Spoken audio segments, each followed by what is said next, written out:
Hey, want to do some journaling? Yes. What is the date? Today is Sunday, May 19th, 2024. Um, that's a good place to start. Time to go to bed. I went to bed early.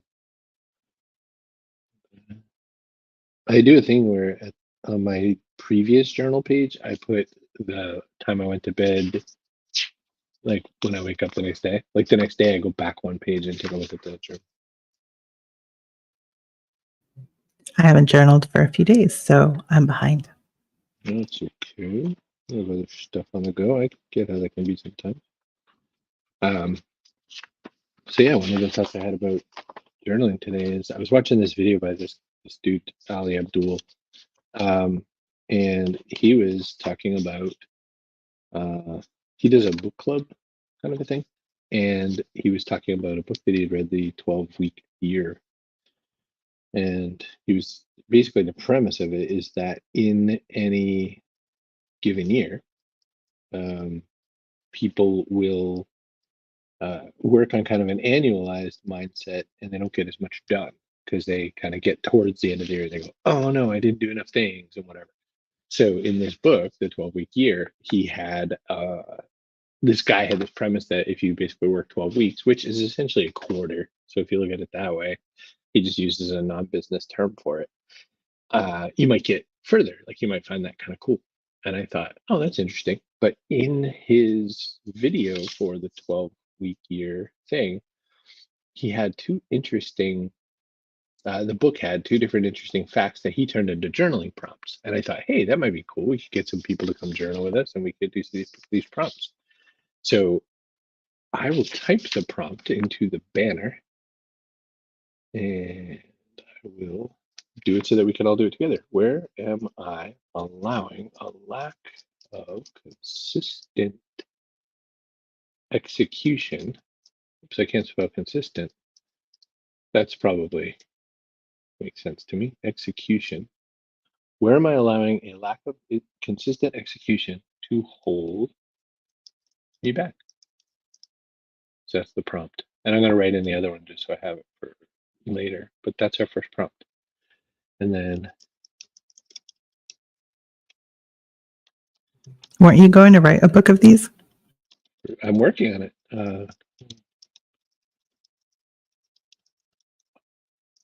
So yeah, I'm working on a book idea around the same idea of sort of some journaling prompts, and mine's going to be called The Assignment, kind of like when you work for a newspaper and you are granted assignments. Hey, while we're doing this, I've been shooting a lot of uh, still photography with a standalone camera, digital camera, not film or anything like that. But then I said, geez, it would be really cool if I could print some of these. And I originally was going to do what everyone does and just send them to, I don't know, all those companies that do that, Shutterfly and all those kinds of things. And I said, probably not that much money to buy a little printer for my desk. And so I bought the Canon Selfie CP 1500. And it makes a little 4x6, almost postcard kind of shape ones. So this is one of the prints I made. This is something I shot in Vegas of a server talking to somebody in their kitchen, and I sort of shot it through the grate to kind of make it a little more. Oh, that's really cool. Yeah. So I have, so it comes out 4x6, so that's how the printer prints. And I have double-sided tape, so I'm just going to tape this into the side of my journal just so I can remember that I really like that photo I made. So I use the left side of my journal as kind of a scrapbook almost, and the right side of my journal for the most important stuff. That's what I've been doing lately. On the left side, I might do something like uh, instant photography, like we had that guy Ben Fraternelli from In an Instant on our show. I might put my instant stuff on one side.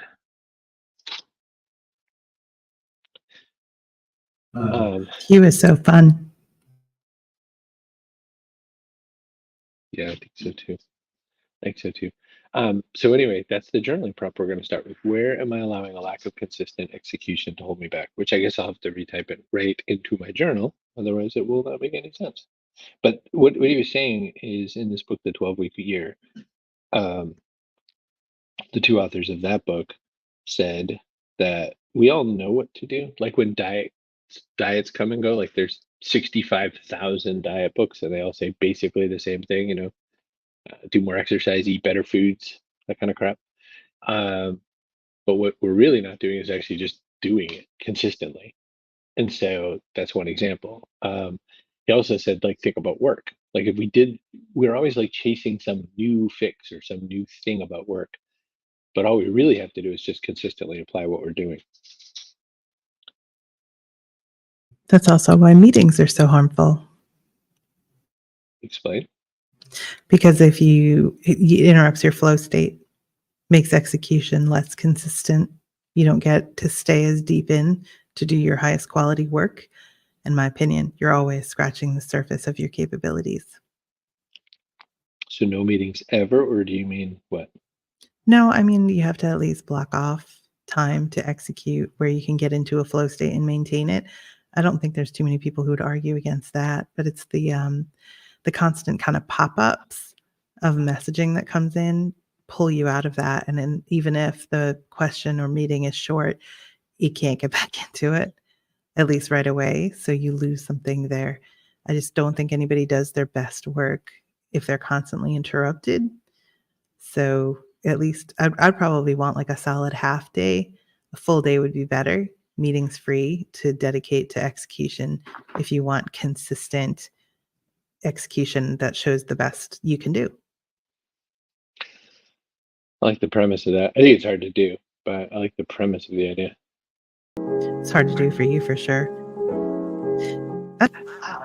Hey, I've got some note cards. Oh, those are pretty. Where did those come from? So I know someone named Shanna Glenzer, and she's got 2 twin boys, and one has some developmental challenges and disabilities, and he does amazing little art cards. So I bought some. So some people, if they give me their address, will receive some fun notes from me. Oh, I like that. Can you zoom that up a little? I want to see the card a little more clearly. There's 2. They're sort of watercolory. And there's more. I could take them out. I just love the pretty bow. Isn't how fluffy those are. So he's got such a beautiful smile, and she puts his pictures on Instagram, and you can see all the progress that he's made, and they're really beautiful, the work he does. He's so happy when he's like in his little art table. Gabe Glenzer is his name. I think this is my favorite. Nice. That's sweet. So I just put up your email address in case people want to try that out. You see, they've got the whole story on the back, which is a lot. But basically, this is little Gabe Glenzer, who has cerebral palsy and makes these amazing cards. It's awesome. Love it. So if you email Kerry, you can get a card like that if you want. I mean, like with my note in it. Yeah. Hey, Chloe. Good to see you. So let's go back to the prompt. What am I allowing lack of consistent execution to hold me back? Well, fitness for sure. I agree with this premise. I'm having a little trouble accessing that. Do you find anything a little bit better? Accessing execution consistently? Yeah, well, I'm saying I'm having trouble thinking through or expressing an area where that is true about work, but he's saying that it's always true for everybody about work, like that we're all doing the same kind of experience. Let me think. Yes, probably. I think the complicated thing about work is depending on the role you have, you work with other teams or people to get things done. And so not everything is within your control to allow, you know what I mean? So when it says, where am I allowing a lack of consistent execution?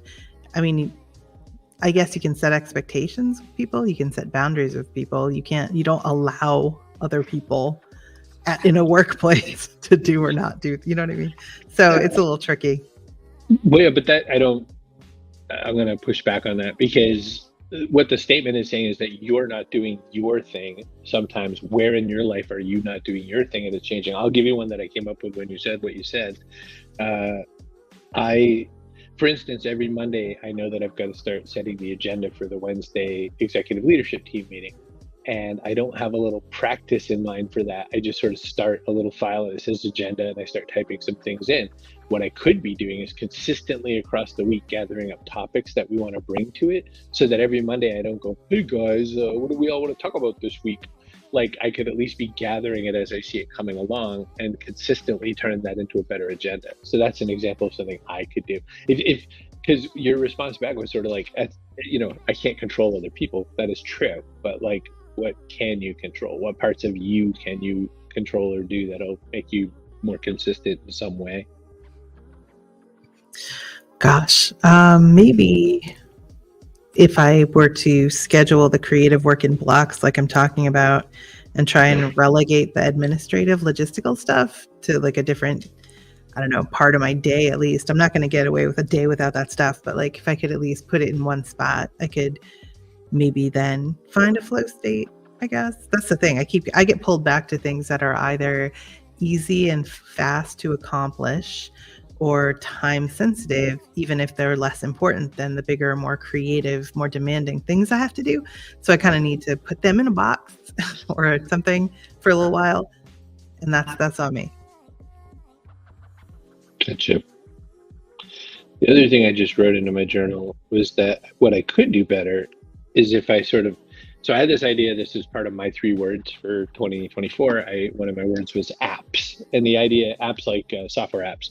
And the idea I had was, it's like my action stacks, basically. It's like if you ran a repeatable program of some kind or a repeatable ritual or whatever, like a checklist, things would go a lot better for you. Like in general, you'd have a better execution if you kind of ran from a checklist. So I'll give you an example. My morning ritual right now. Here's my morning ritual. I step on the scale, I take my meds, I set up a gallon of fluids to drink every day. Like I don't drink a gallon in the first thing in the morning, but I like fill my 2 64-ounce things so that I know I've got a gallon. I sit down to my journal. When I'm done the first few paragraphs of my journal, I go to the gym. I get back from the gym and I'm all gooey, so I have to shower. And then I groom, and then I get one outside of work chore done before I jump into work. So I have a couple of hours or so in the morning that I can do that in. Different people have different schedules in their day. But when I run that app, then I'm more consistent. So I'm looking at other ways to do more of that in different parts of my day. And so now I'm trying to set up my day to, like you said, I can't control the whole day, but when I have a span of time, I look to plug in something that I think is more important to me. That's always been true for me for me, like, let's just take the gym for an example. I would go to the gym every day, even just for a short time, for like half hour, but every day. It was every day or it was no days. And then if I didn't do it first thing in the morning, I tended not to do it. I would force myself if I could, but it was much more difficult because people start looking for you and the demands start piling up and the messages start coming in. So I like to get up early. I always have. But if you start the critical stuff for you, the kind of for you stuff, first thing in the morning, I like to try and have half of what I want to get accomplished in a day done by 10. Otherwise, I run the risk of not getting the rest of it done. Right, because then other people start interfering with your day, and that's important. And if someone's got little bitty kids or something like that, it's not like they can, they might have to change those around a little because they might have school buses and stuff like that they got to work on. So, it's obviously going to be different for different people. So I'm pretty good with that prompt. Are you more or less done with that one for now? Yes, I think so. Next one's kind of more of the same thing. So again, this is I watched this guy, Ali Abdul, and he was saying that he really liked this book, The 12-Week Year, and he was kind of giving advice and lessons from it. So his other one was, where am I allowing my fear of discomfort to hold me back from the life that I want? Or if you're me, you write from the live that I want. From the life that I want. There we go. That made me laugh and I hurt my face. I'm sorry, face. So I'm going to write that into my journal because otherwise it's going to look weird. But basically discomfort, because one of the points is, your bed's way more comfy than the gym. And like your choice of diet, for instance, so much easier to get a donut into your body than any of the other foods I should want to put in my body. Easier than kale. Ugh. Kale can be delicious if you smother it in bacon, which is what I've been doing. Put it on a donut. Bacon on a donut would be probably better than bacon on kale. I meant kale on a donut. Oh, I don't think that's gonna work. Hold me back. I'm just gonna write "hold me back" from the life that I want. Is, I would assume, presumed, because it's not like "hold me back" from Cheerios. Discomfort, and like he was when he was pointing out, he was like, I don't mean like those guys who like to take ice cold showers and all those other kinds of things. He goes, that's fine if that's what you want to do, but fear of discomfort. Like, I quit video games on January 1st, and that also meant I quit a couple of guys that were my friends because we hung out all the time. The reason I gamed was mostly to be social. I was supposed to catch up with one on Friday, and I failed that, so that shows you how good that's going. But quitting video games meant that I quit the one way that I was trying to interact with, or I was using that for my leisure. And so the discomfort was, okay, well, I've got to do a better thing with that time now. I got to fill that time up. So it's one area where I had some discomfort, and I felt that. So I'm not going to write that one because I just said it all out loud, but I'm thinking about, where will I allow my fear of discomfort to hold me back from the life that I want? What do you got? So it gets pretty existential. Discomfort. Okay. So if you have a job that pays well and has good benefits and you can do competently, but it doesn't like ring all your bells in your soul, that's discomfort, the fear of discomfort holding you back. So when I had graduated from law school and started practicing law, I mean, the job itself it can be rough, billing in 6-minute increments, long weeks, canceling plans, all that kind of stuff. On the other hand, I had all this time, effort, and money into building my career in law. So I had to just jettison it all. Jettison the prestige. I love when people are like, oh, do you miss the prestige? I'm like, I'm being a lawyer in our society? No. Yeah, I miss the prestige, or the jokes. But anyway, I took my first job outside of law, like maybe 4 or 5 years after getting my degree. I mean, it was pretty quick that I was like, nope. So all of which to say, I'm not much in general, for allowing my fear of discomfort to hold me back.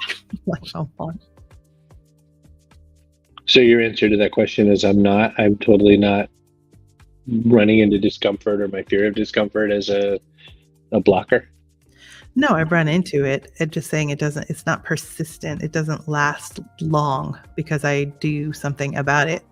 Like if I've got a change I need to make, even if it's uncomfortable, I nearly always rip off the Band-Aid. I've moved cities, I've moved jobs, I've changed careers, I've done a lot of stuff. That's not to say I don't lag sometimes, depending on what else is going on, because for me, it's like I can tackle kind of one major thing at a time and then switch to another. So yeah, I don't know, I guess where am I allowing my fear of discomfort? All right, so there's maybe one area at a time, I guess. So if I write down the area right now, by like 12 to 24 months from now, I'll have it taken care of. Well, there you go. That's good. I just wrote down that one of the things I'm not super into is injury. And like in March, I slipped and fell down a stupid hill because I'm an old man and it was muddy. And I really hurt my shoulder, the opposite side of where I hurt my rotator cuff in like 2004. And that injury really hurt, and it was months. So now, like, I feel like I could go, lift weights at least lightly, but I admit that I'm pretty nervous about an injury. So I don't know if that's fear of discomfort or fear of like, I'm pretty sure I'm gonna injure myself again, and I'm 54 years old. Like, you just don't recover as fast. Gosh, yeah, I'll bet falling down a gentle slope must be really, really tough for a long time.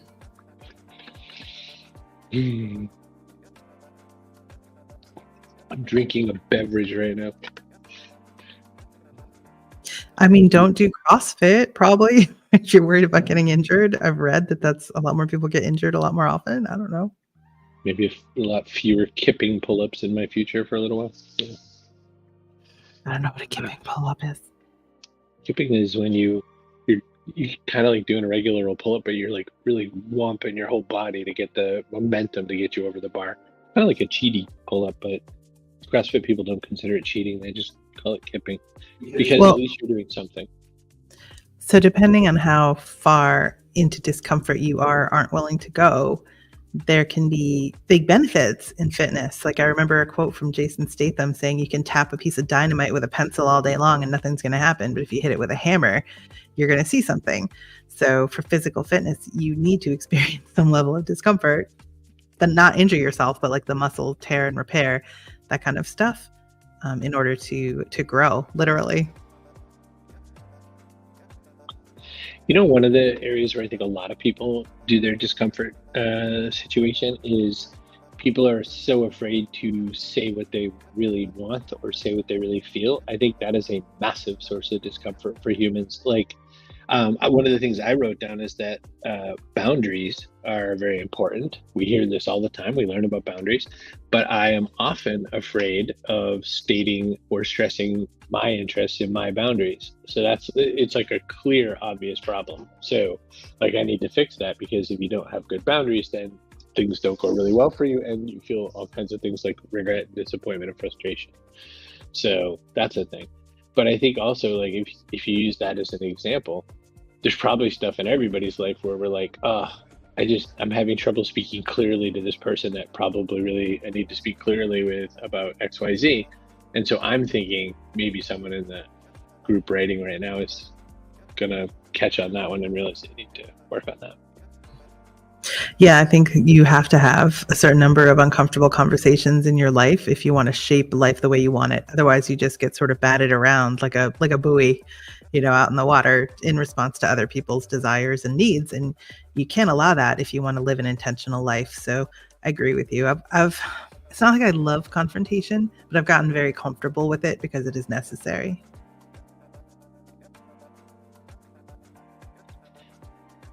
I think I think people are afraid. Like, I think, for instance, one of the things I say to a real lot of people when it comes to sales is that so many people are so afraid of sales. Like, they just won't ring the phone. A million years ago, Gary Vaynerchuk video, kind of before he was like the most Gary Vaynerchuk that he is now, but like way back in the day, somebody said, "Hey Gary, I'm having trouble finding sponsors for my podcast. How do I do it?" And the guy says something like, "I run a podcast about beer, so I thought you'd know because you do one for wine." And Gary goes, "Okay, so here I am." He takes a phone book and he flips over to the section of places that distribute beer, and he starts calling them. And he says, "Hey, I'm starting a brand new podcast. I don't have any customers. Nobody's listening to me yet, but I'm getting ready to launch it. I was thinking I wanted to get some sponsors for it. Is that something you're interested in?" They were like, "Huh, yeah, that sounds kind of cool." And it wasn't like, "Hey, I'm Gary Vaynerchuk, who's super important." It was like, "I'm just a guy calling you cold off the phone." And the first one he called said, "Yeah." Now, all right, some skeptics somewhere is like, "He set the call up." I don't think it's true. I think it was a real call. And he said, "You just got to be bold. Like, you just got to ask for the thing you want. And if they say no, you just hang up and keep going." I don't think people do that. So there's a guy named Jia Jiang, Jiang, and he's got a book about rejection therapy. I heard him speak, gosh, it's got to be like almost 10 years ago, if not 10 years ago, at World Domination Summit in Oregon.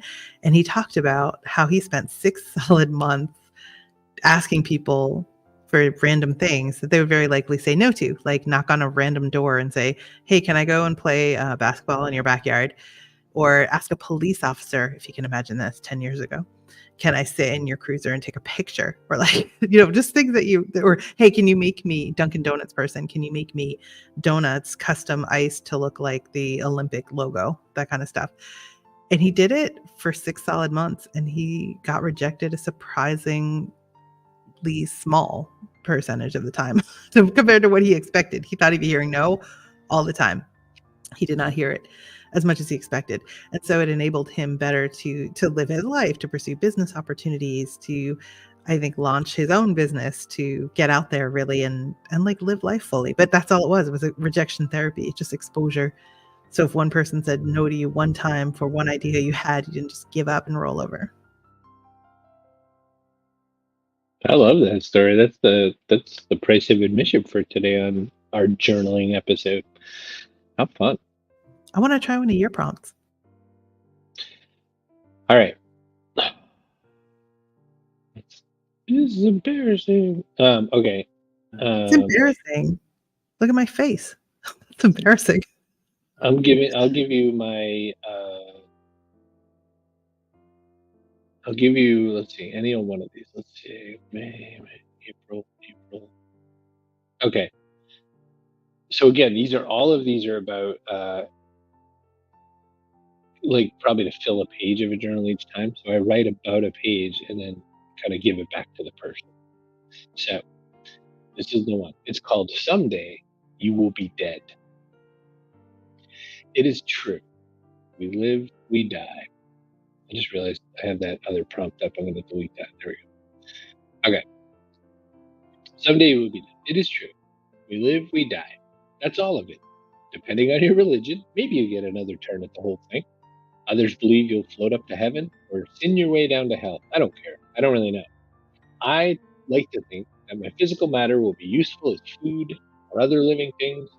I think turning my body into mushrooms would be cool. Maybe my mind will wander. So the assignment today is to leave something behind about this version of you that you are today. I figured it'd be easiest if you filled in some information. Maybe, I don't know, put this in a text file and store it somewhere in the cloud. So that you should hope that somebody someday wants to find this. Keep a printed copy tucked in a diary. Remember that you're dead when someone finds this, so it has to be findable or the assignment doesn't matter. So the assignment, so I do the prompt and then I do the assignment. The assignment is, dear people in the future. So write answers and thoughts based on the following prompts. Give yourself no more than 20 minutes. This does not have to be deep. So here's the first one. On the day that I'm writing this, I'm blank years old, even though I feel blank in my mind. It's a pretty easy one, right? That's it? I don't need 20 minutes for that. Shut up. I got like 8 more to go. So, by the way, everyone who's watching, because there's a lot of people watching, interestingly, someone comment, say hi, let me know you're alive. I don't know you're there if you don't say words. Okay, so that's on the day I'm writing this, I'm blank years old, I feel blank on my mind. My favorite food is blank, but what I often eat is blank. Because, we have our favorites, but that's not what we, sit down with on a given dinner or something like that. What I'm always happy to talk about is blank. So I'll do the whole first 3 again. I'm X years old, even though I feel Y years old in my mind. My favorite food is blank, but what I often eat is blank. And what I'm always happy to talk about is blank. Let's start there. So This is going to be so disappointing for you. So my favorite food is ice cream, but I often eat ice cream. boob. I miss the point. My favorite food. That's a good question. Well, because my real favorite food is leftovers. But leftovers is a cheat because it could be whatever's in your fridge. Since it's your birthday, we're taking out to dinner. We're gonna go get something. I'd probably get a good steak. This is tough. What am I always happy to talk about? I mean, nearly anything, really. Like, I just love talking to people and learning about them. What's a topic that we? You know yours. Your freaking tutor stuff. You're like, bitches and crowns and stuff. Excuse me for a moment. I take issue with your terminology, but I like history, but that could be Gilded Age history or Tudor history, just like history in general. I took a course in college called Tsarist Russia and the Balkans that was all about basically Russian history, and found that interesting. I did not like the instructor especially much, but so I didn't pursue that. avenue. But I love history. That's true. If you were to help people learn more about Anne Boleyn, would you be a tutor? I'm going to need you to pick a new prompt if this is going to continue. Mm-hmm. So the next prompt is, what I worry about is. I just literally almost turned the page and I have the whole left-hand side open to write on. Okay. Like, sorry, prompt one more time. What I worry about is.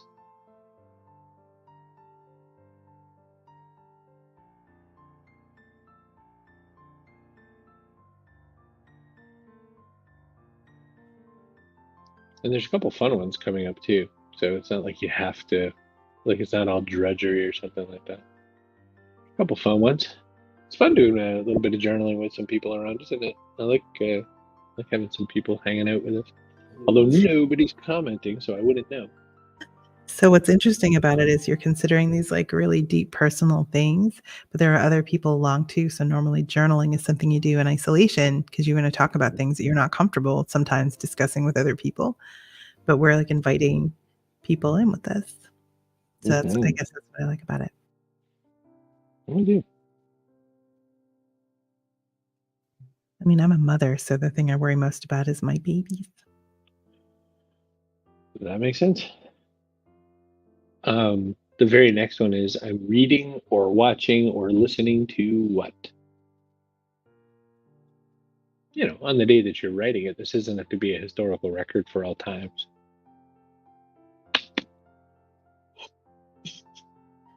So now you're going to make fun of me. But I went through a series of books they're like historical fiction. So they're based on actual facts. Things like Philippa Gregory or David Stark, stuff like that. And the last batch were Tudor era queens. So not all Tudors, though. I read about Catherine de' Medici, who was a queen of France, and Catherine of Aragon. Who else? Gosh. Oh, Elizabeth. I mean, it goes without saying. So I've been kind of picking my way through them. Although Catherine of Aragon, I don't know if you call her a Tudor queen since she married in. See, when I said a couple of sentences ago that you study all that Tudor stuff, and you just kind of outed yourself on that one. Outed myself. So, I'm reading, watching, listening to. My answer was the band Hey Nothing. These two kids from Georgia that I'm trying desperately to get on the Backpack Show, and also Daniel Johnston, who's this really brilliant, weird, folky kind of a person who had a really crazy, rough life. And I got a couple of record albums from Bull Moose Records in Portsmouth, and I'm listening to those. But Hey Nothing a lot more. What am I listening? I'm listening to a new audiobook. I discovered that the library lets you like rent or take out audiobooks, and I didn't know that before. So I'd been listening to them on Audible, which can get expensive. So, hey, everybody, if you like audiobooks, you can actually take them out from the library. There's an app called Libby. So at the moment on Libby, I'm listening to a book called The Lost Apothecary by Sarah Penner, which is about a woman who used to prepare, like they call it women's remedies or something, but then she started developing poisons, and she's like everyone's secret poisoner in the city of London in the 17 or 1800s, I think 1700s. So I read that one, and then I read her second book just before this one, and that was about some like nefarious mediums and stuff, and it's called the London Seance Society. So that's not even historical fiction exactly. It's like it's in a historical setting, and there's research, I'm sure, to make it authentic, but it's not like about actual people. So those were just for kicks. I've got another one for you. If someone is standing at your funeral, I hope they say this about me. Someone standing around your funeral.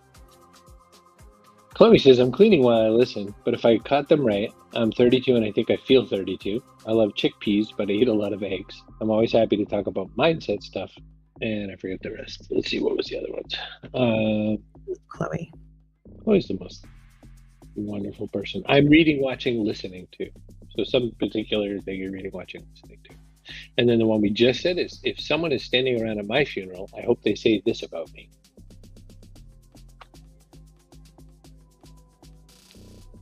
That's kind of a fun one too. I said that like I didn't write that prompt. That's a fun prompt that someone came up with. You're so funny. Wow, this person seems smart. Here's the quote I have for to be said around my funeral. I want somebody to turn to somebody else and say, he had a dire secret, but we can't talk about that here. The first thing I thought of was this tweet that I saw where a guy said, I'm going to start charging people like $250 to just show up at their funeral, like we keep track of the obituaries, and cry next to a tree, like just barely in view, so that people will think they had a big secret. Love that. Here's another one.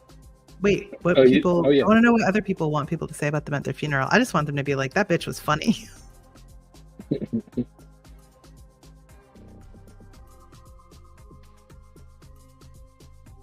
That's a good one. That bitch was funny. One thing I own that I love. That's one you can say too. One thing I own that I love. So you have to write an answer down for that.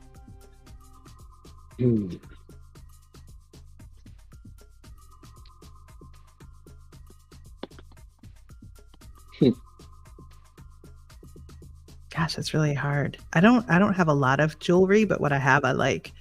So I guess my jewelry. That's not too original. It's funny because when I look at it, like, you could throw anything I own in the ocean. It's fine by me. Some turtle might choke on it, but other than that, I don't care. And I was looking around, I was like, I don't know. I love this pen that's in my hand, but I also don't care. It could be any pen. I looked over at my throne, and I felt like Brick in Anchorman. I love lamp.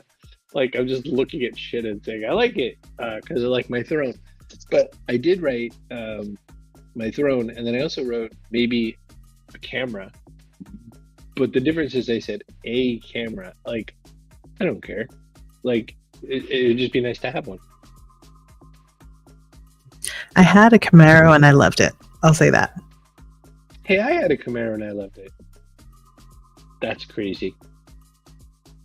I think I've never been connected to a very specific physical thing. I'm very particular. That's a whole different matter. But like, if I was like, oh no, I lost my whatever. There's only one thing in my whole house I can tell you right now. Now that I think about it, only one thing in my whole house that if I lost it, I would be bereft. And that is my mom's last beaded project, were my prayer beads, my mala beads for meditation. And if I lost these, that would be world-shatteringly unpleasant for me for some amount of time. But even then, it's just things. Don't care. They're lovely. My jewelry. Oh, my nails. Did you show up your nails? No, so they didn't exactly know Sesame Street, but I had a lot of fun explaining to the nail tech. I'm like, this is Oscar, and he lives in a trash can, and he loves trash. So, and then, see the rest of them. Had to draw some hair on Ernie because he didn't look enough like Ernie, in my opinion. It's pretty funny. This nail got broken, so it looks a little messed up because they had to like put fake stuff on it. But I think it's okay. Chloe says, I'm watching random nature documentaries. I'm listening to both. I hope people say I was a safe space that made people feel loved and like they belong. I'll say it right now. Yeah, you don't have to die. We'll tell you that now. I have two more things. My favorite way to use a few free hours is to...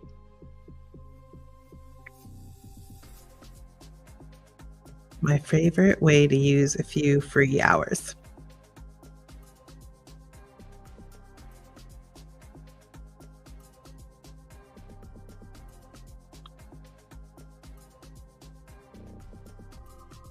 I feel like I know yours.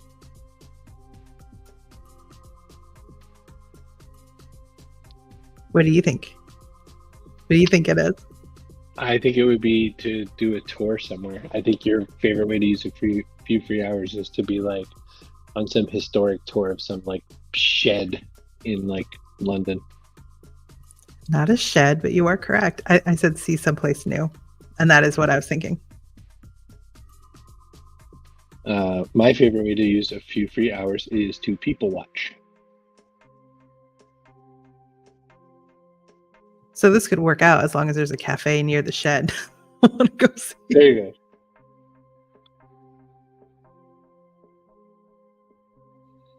Chloe in Scotland, no doubt, is within a short train ride of many interesting things that we could go and stare at and learn about. So maybe I'll do that. Nice. Last question for this journaling session. Some of the people I like to catch up with are.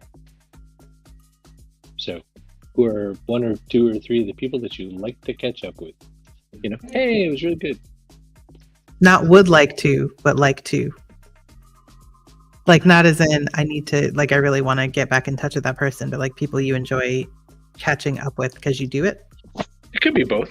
It could be both. I mean, you could do someone that you haven't talked to. I mean, the two people I wrote, I haven't spoken to in a while at this point. Might be a year plus. But I find there's certain people that I talk to that really like fill my brain full of excitement and energy.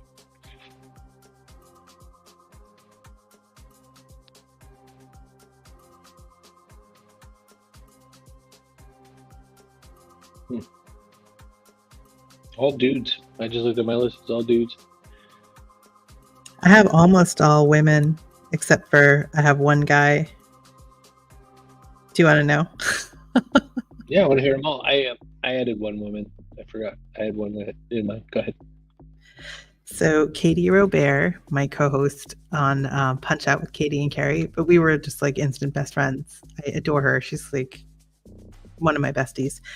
Anne Handley, because she's so kind and fun. And anytime I see her, I think, oh, this was fun. Like we shouldn't have waited so long. So probably I should do something about that. Brooke Sellis, she's got her own agency, and she's kind of in that same posse, and she's so funny. I don't know. No, I'm not going to say like you wouldn't see it coming, but she's so professional and polished. But then when you have a private conversation with her, she's freaking hysterical. So I love her. And then Chloe's on my list because I love talking to Chloe. Always leave those conversations feeling, I don't know, like feeling filled up. And some people drain you and some people fill you up, and Chloe fills you up. And the last one on my list is Tom Martin, because he's the Invisible Fail author. He and I talk every year on his birthday and mine. And that's kind of the only time, but like they're always great conversations. That's awesome. What a group to catch up with. Like I said, mine were mostly dudes, but it's funny because I didn't put on there anybody that I talk to fairly regularly. So it's like, you know, if you're Chloe or someone, of course I want to talk to Chloe, but I do talk to her regularly. I share her weird food pictures and stuff. But I put Tom Webster. These people almost all have the same thing. So I'll say it once. They all fill my brain with more thoughts. Like I sit around wanting to fill journals after I'm done with them. Clay Hebert, Jonathan Fields. What's also kind of interesting is all three of those guys all know each other as well. So that's kind of funny or weird. Worley, William Hurley, but Worley. He was like, when you said about Katie Robert and Instant Friends, Worley like showed up I was at South by Southwest. It was 2008. He rolls through the crowd on a longboard, comes off the longboard, walks right to me. I've never seen this guy in my life. Says, "Hey, come on!" And next thing you know, I was on an adventure for 2 days. Never met him. And I put Matt Grant because Matt Grant is ridiculously, absurdly funny and inappropriate to ways that make me seem like a priest. And then I wrote Tamsin because Tom Webster's loving bride Tamsin is just always makes your head explode. So not in that Chris Penn way, which is funny. So we could switch lists and I would happily talk to any of your people. I feel the same. I like almost all yours.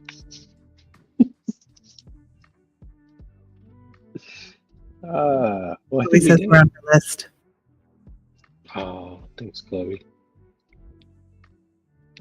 Chloe said she likes to write poems. That's what she likes with if she had a couple free hours. Look at those nails. Nope, no Kermit though. I mean, you only have 5 fingers, so I guess you have to choose your Muppet battles. I don't know. I'm pretty sure that they already, when they see me coming, are like, "Oh God, here she comes." So I at least get the hands done the same, so that they're not like 10 different colors. You know. So they basically sing Hall and Oates every time you come through the door. Oh, here she comes. Oh, Waiting for the day they just like roll down the thing and turn the lights off. so Harold and I went out for an adventure yesterday. We went out to the record store, and in so doing, like our mode to get to the record store, we went in an ancient Honda CRV, like old, and it doesn't have Bluetooth or anything like that. So there's no way to play anything off of your device. So we played the radio, which was novel to both of us, and we found ourselves laughing the whole ride there and the whole ride back for two different things. This is a whole different set of topics, but we both never knew that we both loved inserts, like when the radio station person explains like what station you're listening to and all that.